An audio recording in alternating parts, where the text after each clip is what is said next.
They just have a lot of cool things to share. So I'm excited to get to it. And without further ado, if we can bring in our guests, let's do it. Hello, hello. Hello, how are y'all? Great. How are you Great. How are you doing? doing? I'm wonderful. I'm a little sleepy, but I It's like your so hot energy already. outside. It's like it's that type of weather where you're just Yeah. sleepy. Yeah. Yeah. Yeah. Period. Yeah. So tell me a little bit about yourselves. Well, I'm Lee. I'm the vocalist Okay. and songwriter of ShyGodwin. And I'm Jasmine. I play guitar and write and produce the music. And Nice. we're a queer black punk band from Philly. And we started this project to carve out a space that didn't really exist for us. Kind of like a space where anger, joy, grief, and resistance could all live in the same breath. Right. Yeah. Yeah. Okay, I like that. So one word that came up in particular is Mhm. punk. I know Yes. what punk is. For our listeners who might not know what that is, can you educate us? Yeah. You know what? I honestly feel like punk is really a state of mind. Yeah. It's more of a It's way of life. being. Yeah. I think Okay. people get so tied with punk being the music, like very loud, very heavy, thrashy music. But I think punk is really just the way you are, being, I don't know, secure in yourself, but also being secure in your opinion, being secure Mm, in being okay with resistance, being okay with the person in the room that's saying something that other people don't want to hear. I think it's that state of mind. I would say like Prince is very punk. He did not care at okay. all, and that was his attitude. It was like, I'm coming talent first. That's what it's about. And I think that's what punk is all about. Yeah. Yeah. So it seems like a lot of authenticity, basically. Yes, Yeah. Just definitely. Yeah. Even though that's unapologetic. such a buzzy word right now, but it's true. It really is about being who you are, showing up authentically, showing Yeah. up as yourself, Unapologetically. Yeah. unapologetically. Yeah, Mhm. definitely. So is that where a lot of your music comes from? I would say so. I think our sound is really rooted in punk and hardcore.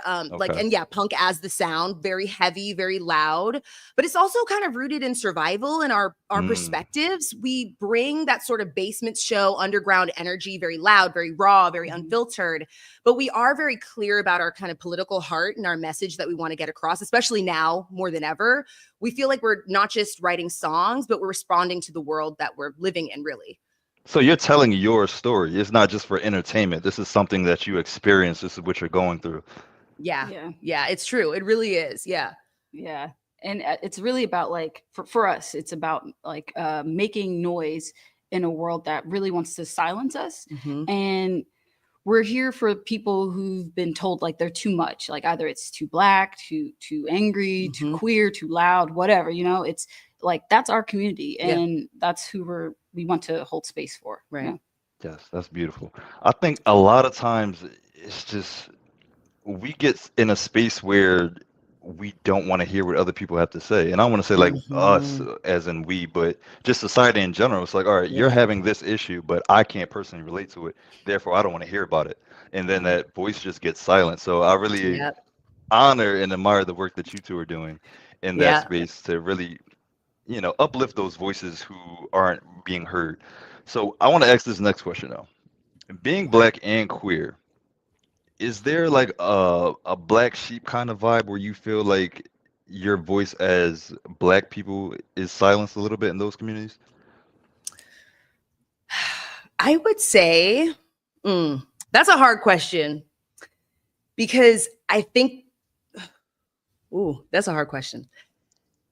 Take your Being time. black and queer, being at that intersection of black and queer. Do you mind if I You okay please. while you're gathering Please, your yeah. thoughts, I guess. um in my perspective, I guess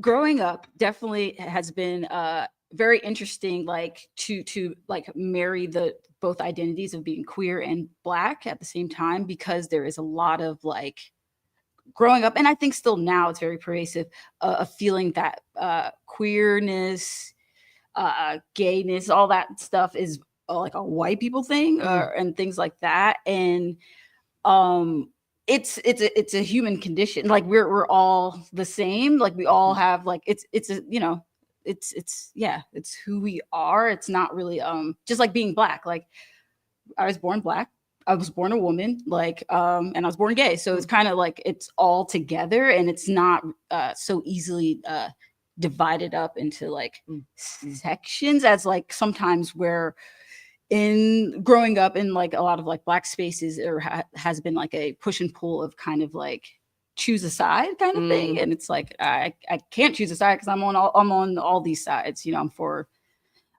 Black people, for queer people, for women, like, and then all those people together, you know, like, so. Yeah. I mean, that's kind of really how we came together in the first place. We also didn't see a lot of ourselves reflected. I mean, like, I wouldn't say I was a scene kid per se, because I came from a very strict household. So I could not, you know, wear like dark makeup, and that was never a thing. But I really enjoyed to go to live shows, and like I went to Warped Tour. I had Black girlfriends who would go with me, and we would go together. But being in that space, it was like we were the only ones. Like we were the only ones. And then it is hard when you go back into your safe space and those folks are like, yeah, that's not for us either. So I think, yeah, it is a little bit of that black sheep vibe. It is a little bit of really having to stand in your freaking truth and say, like, I don't really care if you don't like it. And the crazy part about it, especially within the Black community, once we hear the music or once we see somebody's doing their thing really authentically, I feel like there's just a automatic respect for that, where it's like, okay, maybe I don't quite understand you and who you are, but I get what it is that you're putting out into the world, and I can respect that. And I think from that baseline respect, you can kind of start changing minds. People become a lot more open to things that they didn't necessarily understand. I was very surprised when my mom was very receptive to our music. She was like, oh yeah, this is great. So, and she's, you know, from the South, old school, like that's not, you know, yeah, that very much is a quote unquote white people thing, being into punk music or heavy music, you know? Yeah. But yeah. Yeah, I remember in high school, like I would like some rock bands here and there, but you know, you have it playing on in the background, and they're looking at you like, "What is he listening to right now?" Exactly. But it's funny, once you get people into the music, they're like, "Oh yeah, I really love this." Like, and it's so crazy too, because like we made the music, like we made rock music. Yes, like yes, as a Black community, as a queer community. Yeah, and a lot of Black women were the first people to do the thing. So like, and Black queer women at that. So I think that like we can't allow ourselves to be erased. Like we're not just one thing. We're not a monolith, and I think that has to like, be pushed. And we can't do it to ourselves either. Yeah. We have to, Mm. especially now. Woo! Yeah, especially now. Yeah, that's great. You want to get into it? Hey, how deep you trying to go here?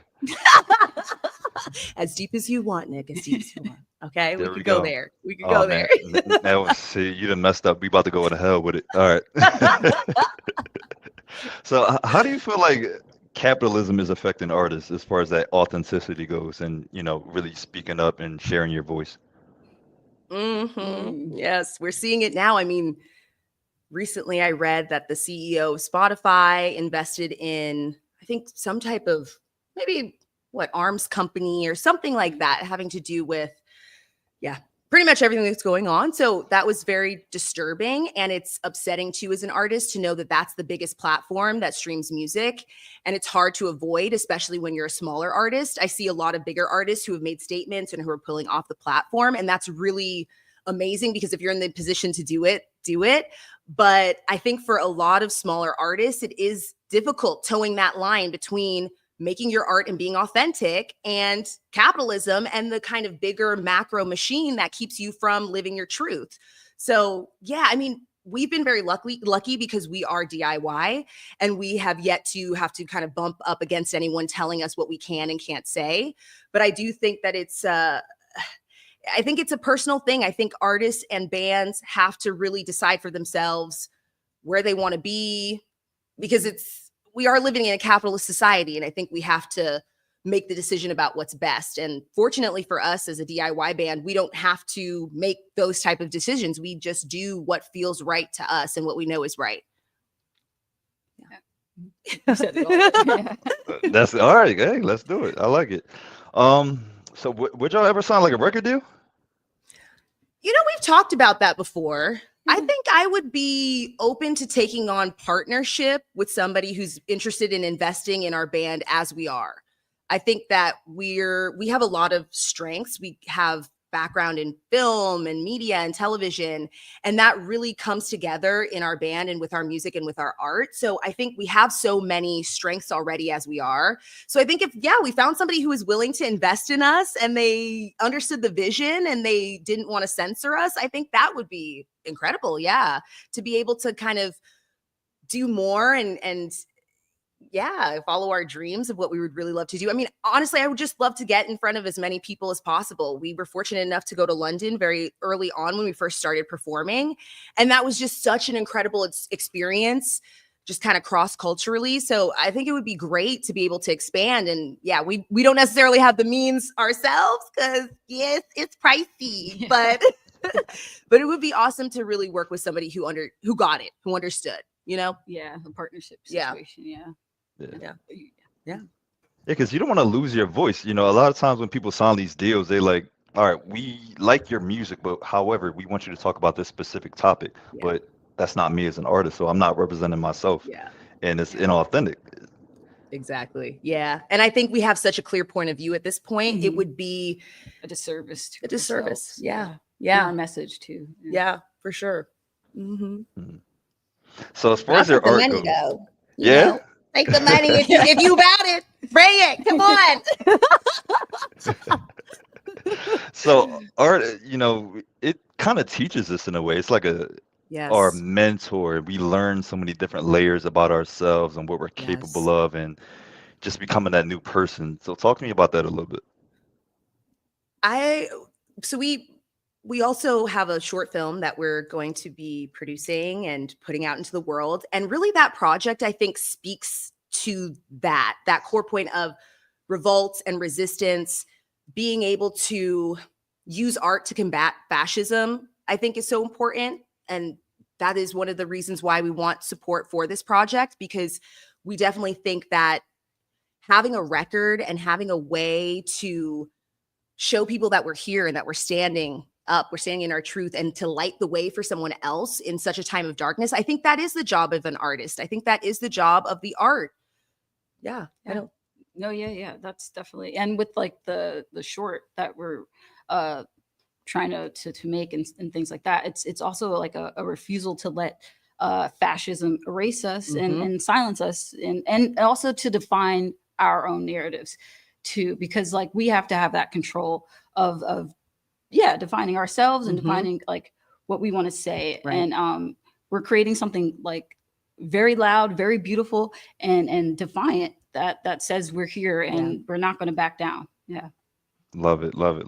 So that now makes me think of, in Philly, a lot of art programs are being cut in schools and with kids, and it's like, do we really value this thing? So now I'm thinking about like, art is another way to express yourself and speak up against these things. So why not cut it? It's a way to silence.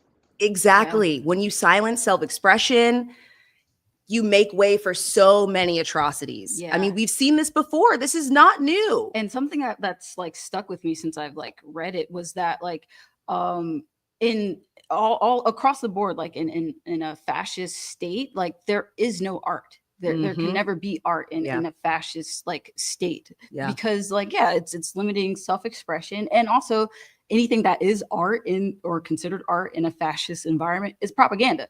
Because it's forced on by the state or whatever powers that be. So it's very important that art is championed and produced and spread, and so that people can speak freely. Yes, agreed. So y'all have a quote from a song that I heard. Cool lyrics. Okay. You ready? Exciting. If it makes them rich, we'll all be sorry. Yes. Well, what does that mean? I think it can be taken in a few different ways. I think it can really at face value. And that's not to say that something that gives you wealth, and wealth can be defined in so many different ways. It's not that something that gives you wealth is inherently bad. I think it's the idea that that idea of getting rich comes with a lot of exploitation oftentimes. And I think that's the biggest thing that sort of lyric is speaking to.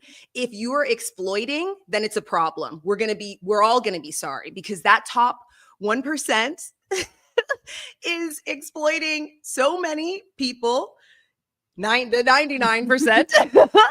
And yeah, what do we get from it? I mean, even people who are multimillionaires are still a victim of this system. So if we're not all equal, no one's equal. If it makes them rich, then we are all going to be sorry. The consequences are going to be a lot deeper than just sort of that surface level. Yeah, I mean, and this is a reason why we're going to call our short the first 100 days, but since Trump's first 100 days in office, we've seen over, I think it was 140 different bills, bans, rollbacks of not just things that affect women and queer people and Black people and trans people, but affect us all across the board. We're even hearing so many people who voted for our current president that they regret it because of the current things that are happening. So yes, that idea, if it makes them rich, we're all going to be sorry. If it's only going to help and benefit the top 1% and exploit the rest of us, it's not worth it. Yeah. and I guess too, like there's like like in like a capitalist society that we're living in America, like there is this vibe, I think, that like, oh, you too can be rich. And I think when people buy into that I think it's a lie. Yeah, buy into that false sense of like, oh, I too can get rich. It puts them in a place of like making excuses for the exploiters and kind of like, well, like, because I want to be like them, I'm not going to talk too harshly about them or judge them too harshly because I want to be in that position. I want to be given that same grace. So it's like kind of, I think those lyrics speak to that too, of like, no, it's they're rich. You're not going to be rich by like championing like the billionaire or the millionaire. Like that's not going to get you any money. It's really going to take away from your pot. But you know what I mean? But like, yeah, I don't know. Yeah. Well said. So what are your thoughts on billionaires in general? Is it an ethical practice? Is that possible? No, not at all. Definitely not. No, because like capitalism isn't ethical. Like it's exploitation, like just the definition of it. So like that's not the most ethical thing. It's not ethical at all. Like personally, but yeah. So if you're up top, somebody's underneath, basically. Always. Yeah. Always. Yeah. It has to be spread. Like no one should be like having $1 billion when there's people starving. Yeah. Like on the streets and in bad shape. That's not it. Great point. One thing I like about y'all is using your rage and like transmuting that into art. I think it's so important because there's a lot of misguided anger out there, and not to say that anybody is wrong for feeling the way that they do, but I feel like some of the ways that we express the anger is harmful to ourselves, our communities, people around us, and it's just there's more positive ways that we can go about it while still expressing your message. I think that's what's so beautiful too about kind of the underground scene, or maybe no, I'm not even going to say underground because I think there's bigger bands who are cultivating the same kind of culture amongst their supporters and fans. But I think there is something beautiful about going to a show and listening to music, because music is already changing your frequency. It's already, putting you in a different vibe and a different energy. So I think there's something really amazing about that collective rage in a safe place. When you're listening to music and you're bumping against each other in a mosh pit. And even if you're not in the mosh pit, feeling that and moving your body, I think there is something really beautiful about it, and knowing that you can do it safely. And our lyrics deal a lot with depression, queer identity, rage, hope, generational trauma, abuse. And sometimes people do ask us if it's too intense, but to us, it's like, what else are we supposed to sound like? Especially in times like these, how else are we supposed to get this message across? Because especially as women, oftentimes our rage is put into this box. We can't express that. So I think, and queer people too, I think there's this, Black women, and Black women, it's hard to express those strong emotions, especially like anger, because you don't want to be pigeonholed as like an angry Black woman. It's like, no, there's anger there. And as women, like we feel anger because this is some shit. I mean, sorry, I don't know if it loves me. But like it's okay, cool. But yeah, it's like it's angry type stuff. Like Yeah. And Mhm. we're definitely not interested in pretending that things are okay. You know, we want to build something out of like the pain, the wreckage, you know, and that means being honest and raw and sometimes Yeah. a little messy, loud, and unapologetic, you know. Yeah. Yeah. And we say this often that our music, we want people to listen and feel seen. Because at the end of the day, we want people to feel Yes. seen, especially people who don't often get to see themselves in all of the different ways. You know, there's a plethora of ways that we have multitudes. We're all human, and I think oftentimes we get pigeonholed into expressing that in certain ways. So to be able to create music where people feel seen and feel heard, because sometimes they don't often have the space to do that, is really a beautiful thing. Yes. Jasmine, you said it first, and Lee, you picked up on a second. There's a lot of toxic positivity out there. And it's Yes. just in a way where it's like, no, you have to be like, oh, all the time. Yes. And it's just not Right. realistic. So I'm glad that you mentioned that, even as women, when you Mhm. communicate, sometimes it's supposed to be like soft and gentle. Oh, I'm sorry. I don't want to hurt anybody's feelings or step on it. No, like you're Exactly. upset. You're mad. Yeah. It's okay. Yes. Yeah. Yes. And creating that space and giving everybody permission to be Yes. in that moment. There's times where, yeah, I'll look and people are screaming the lyrics or even just screaming, period. And it's just like, it's so powerful. It's so wonderful. And yes, to do it safely and Yeah. to give As a people collective too. as a collective and to Yeah. give people that permission, it's very exciting and Yeah. it's wonderful. Yes, yes, yes. So, So we are about to wrap up. Let's leave off with oh, some fun though. Give yes, me give yes. me I don't want to say your favorite because that's always a hard question to answer, but give me some good punk rock bands that you two like. Oh, Ooh. I mean, locally, Soul Glow. Okay. If you don't know Soji, they're an amazing local band as well. Who Violent else? Highs. Violent Highs is local and they're amazing. Oh. A lot of people know Turnstile, but I think that they have a really great catalog that ranges from very heavy and then very like commercial heavy, which is a talent in and of itself. So That's true. Turnstile is Yeah. amazing. End It from Baltimore. Yeah. Spy. I think they're from LA. Yeah. It's Really good. Speed from Speed Australia is from a great Australia. band. Yeah. Yeah. We might have to DM you a list, Nat. Now, Please don't get us Listen, do. going, I okay? have no idea who any of these people are, but I have homework to do now. There we go. Yes, yes. Get into it because heavy music is great. And Yeah. there's so many really amazing people making it right now, especially I think we're in a golden age, I Yeah. think, Definitely. of heavy music. So yes, definitely get into it because there's some great bands.